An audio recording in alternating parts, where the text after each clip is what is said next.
Hello and welcome to our Ryder Cup special podcast part 2. Last week we talked about what the Ryder Cup meant to us. Is it all that? This week, in the week of the event, we're going to get stuck into the detail, have a chat through what we think some of the likely pairings are, what we think the result will be, and what we think the stories that everyone will be telling come the end of the week. So I'm joined by Deputy Editor Mark Townsend. Hello. Club Golf Editor Steve Carell. Hello. And Editor and some sort of inside Davis Love's brain, Dan Murphy. Hello. We ought to start though, it's a sad day for golf. Arnold Palmer, the king, passed away overnight. So we're all sad to hear that news and pass on our condolences. It's been a sad morning in the office, hasn't it? It's all been a bit low-key. Yeah, you know it's going to come at some point, having seen him, but yeah, it's grim. He's brilliant.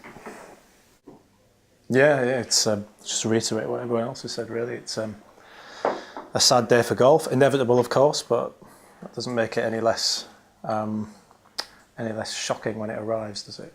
No, one funny thing I read actually today was that he is obviously the person who's probably paved the way for golfers today to earn the sort of millions of pounds that they do. So it was kind of a perfect symmetry that he passed away on the night when McIlroy won the best part of $12 million. And I thought he absolutely sort of nailed his post FedEx eulogy to Palmer. I think he got it absolutely spot on. So credit to him. Hopefully he'll be doing himself credit next week as well, as the talisman of the European team. So we've all had a bit of a go at trying to predict the opening pairings for Europe and for the USA in the foursomes. Some disagreement, some agreement. Dan sort of put himself forward as the US specialist. Who've got out top for the USA? What, straight off the bat? Well, I was a big fan of Davis Love last time out. I thought he did just about everything right. Didn't win, should have won, but absolutely nailed it. Some really good partnerships, and I thought the Americans played with real energy. I thought they were strung out the blocks almost in every single game, and I thought I thought the team looked like they knew what their roles were, knew what they were doing. So I've just been reminding myself this morning on some of the techniques that are used, and I see no reason why you won't use them again this time, because they were very, very successful. I mean, they were quite close to taking, when they took a 10-6 in there, and it could have been even more, and then there would have been no comeback. So here you go then. So an unlikely opening pair for you, but I'll just go on what he did last time. And he sent out Snedeker and Furyk top, and I really like this because he just said, I'm just going to try and drain the energy out of a couple of your sort of bouncy boys. I'm just going to send out two of my real sticklers who are going to be hard to beat. But you know what, if you do take them down, I'm not going to let you have two of my biggest names in that first match. So I reckon he might send out something on the lines of Snedeker and Zach Johnson out top. I think tough to beat, but if you beat them, not exactly the end of the world, and plenty in reserve afterwards. It is a bit like that, isn't it, with American pairings, like draining the energy. Like it's just like Dementors or something from Harry Potter, or they're like so grey and like faceless. You saying like Snedeker and Johnson, and who did you say before? It was Snedeker and Furyk in the top match last time on the first day. Nice, yeah. I don't know about that. And who do you think they might be pitched against? Who have you got out first for Europe? Well, given I think that Clark will be entirely predictable, I can't see any way that he doesn't start with Justin Rose and Henrik Stenson. You know, they laid waste to all before them, didn't they? At Glen Eagles, won every game they played together. I'd be very surprised. I think Clark will be a lot more traditional and will basically say, right, we want a point on the board early. Let's get the big dogs out. But even though in a team packed full of rookies, you're sort of putting out our two of our most experienced people. Yeah, because I think over in America, you know, everyone's been telling him how he has to get off to a good start, how vital it is to get off to a good start. I think he'll pack the morning with experience. In my four, I've got two rookies playing, and they're paired together, Willett and Peters. And that's it. Everyone else, for me, will be very predictable. McIlroy, Garcia again, and then it's who you play Westwood with. And he'll probably play him with Keimer, I think. I think he'll try and get at least 2.5 points out in the morning, and then give himself something to spare for the afternoon to get some of the other rookies out there. Right, so you're sort of ignoring the rookies in the morning. How are you dealing with it, Mark? I'm dealing it with in a very predictable way. Of Rose and Stenson, it's like a specialist role over there. I think you go out with your... So Montgomery was always off first in away matches. Harrington and Carlson, I think, did it at Valhalla, so they were the two in-form players. So it's like, that's our strongest pairing. They're not our two best players, but that's our strongest pairing. They're brilliant, so you just think they're going to hit the first shot, instinct. You just leave, that's it. You see those two go out first. If you're playing behind them or whatever, it's just like cracking, yeah, they're our team, they're our superstars, and away we go. They also they break like an unwritten rule of the Ryder Cup, which seems to be that you have to play people together who are born somewhere near each other. McIlroy, Cabrera and Garcia at some point. Well, exactly, because obviously everybody in Spain gets on really well, don't they? And Willett and Fitzpatrick are both from Sheffield, so they must play really well together, regardless of the format. But Rose and Stenson doesn't tick either of those boxes, does it? Nor does it fit into Captain's Love pod system. So what else have you got for us in terms of American pairs?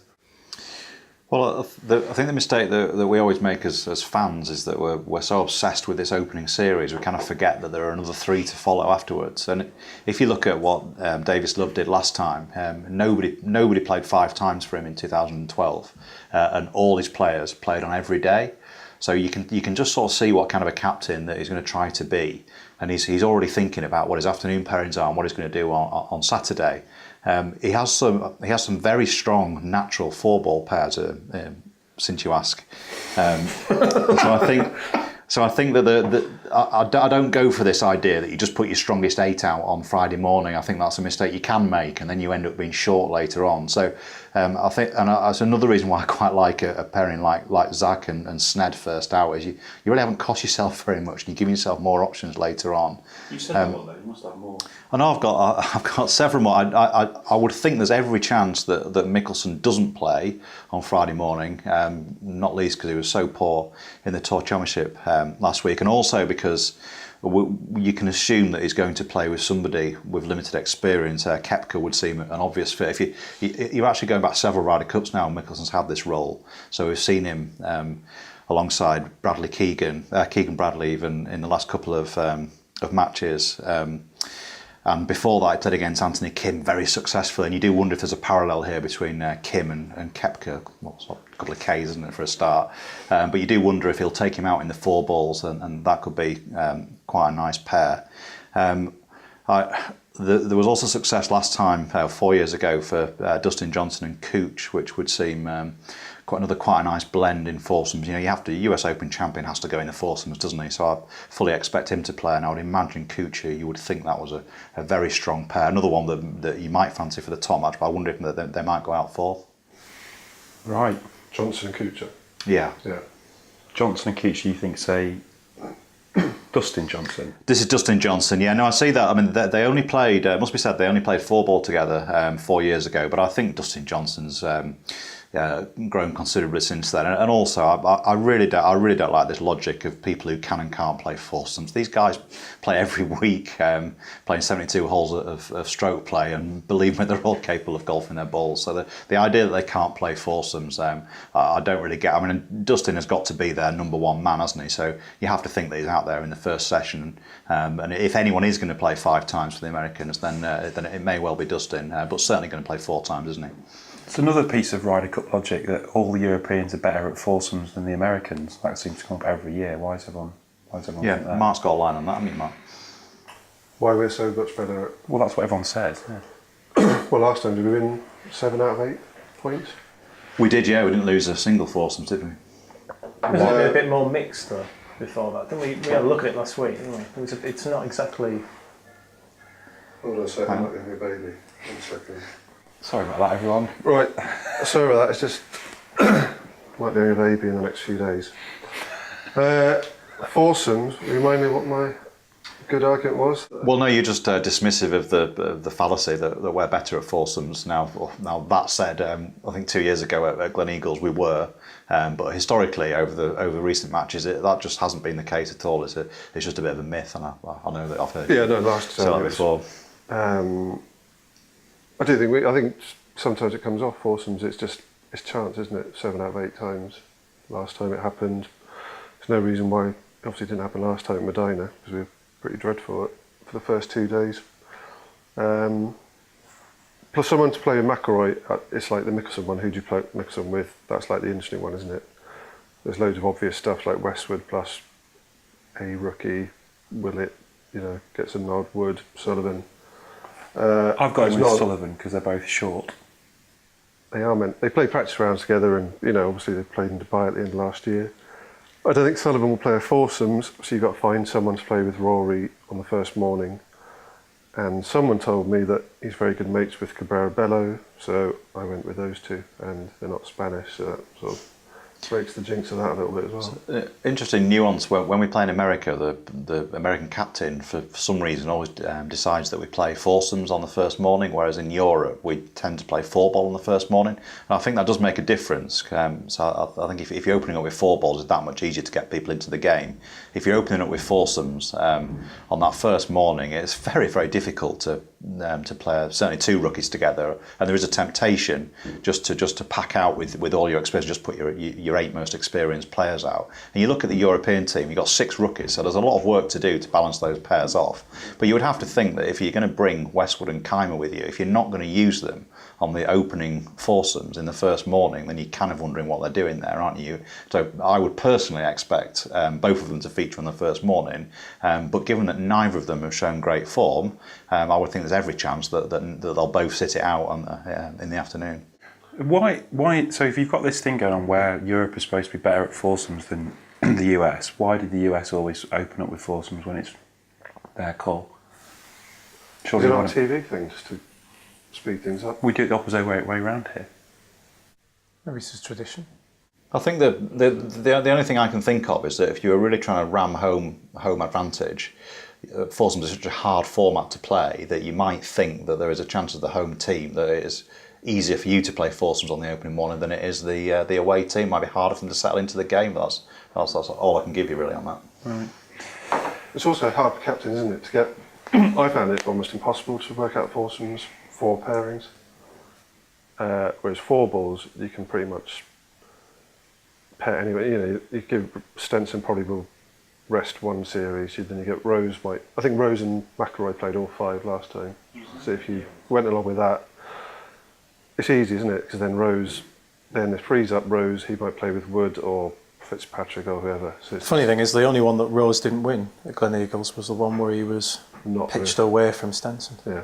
Who was he with? I think he was with Keimer, was it? Halved? Yeah, maybe.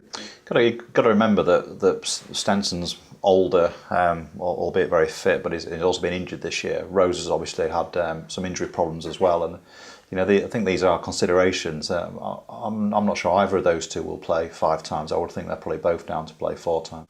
Yeah, I think McIlroy will be the only player there who plays 5 times.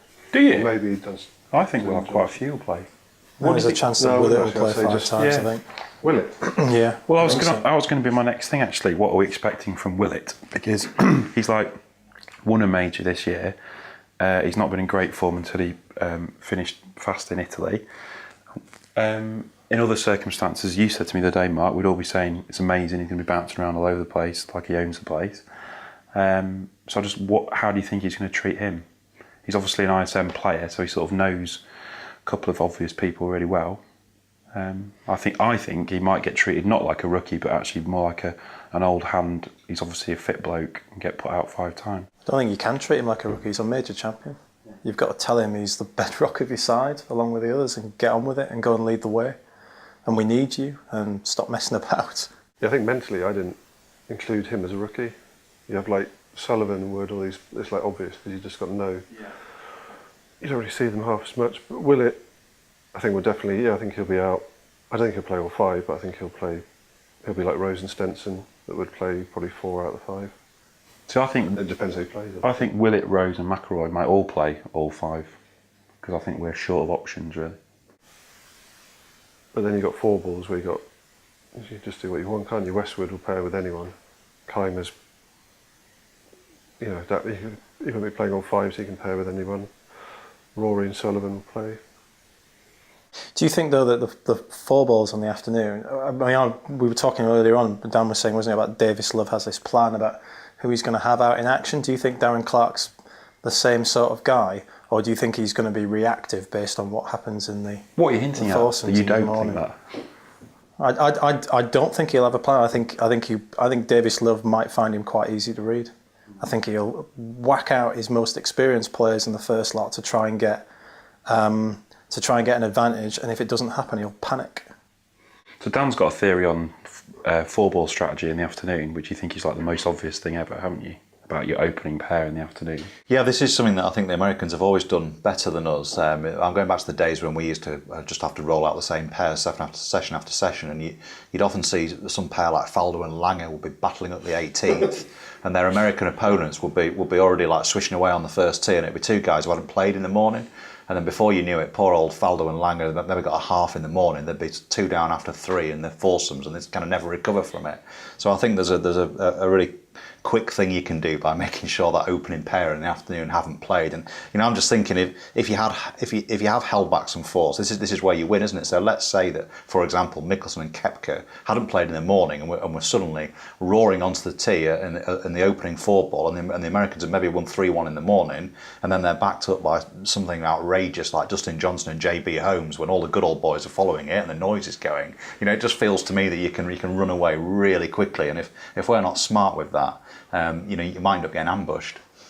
Yeah, I think Mickey McKinley was good at that, wasn't he? Yeah, he knew that. Like yeah. Donaldson and Westwood, he sort of sussed that's the way to do it, and then you sort of come out fresh, and it's all. I'm not suggesting by any means that Clarke isn't up to the job, but have we seen anything in the last sort of 2 years to suggest he's the kind of deep thinker in the same way that perhaps McGinley was, Davis Love III? I think everything I've ever seen about Darren Clarke is he's kind of like more an instinct sort of guy, emotional, will be taken over by events, either good or bad.